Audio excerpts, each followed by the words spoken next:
your pump impeller looking like Swiss cheese, here's 2 things you can do to fix it. Guys, my name's Nick Barnett. I'm here to bring you all things coatings, linings, and composite systems, especially dealing with epoxies.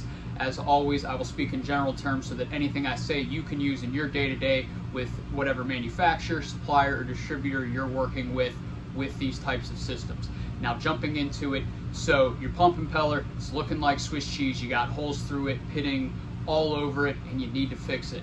The first thing we recommend is to use a putty or a paste grade type material to repair that surface, fill in any pits, and get it back to something smooth that you can work with. The second thing we'll do is we'll then top coat that. In our case, we almost always use a ceramic coating, a thin film, or a fluid grade coating, something that will finish very smooth and give you a very tight tolerance should you need it.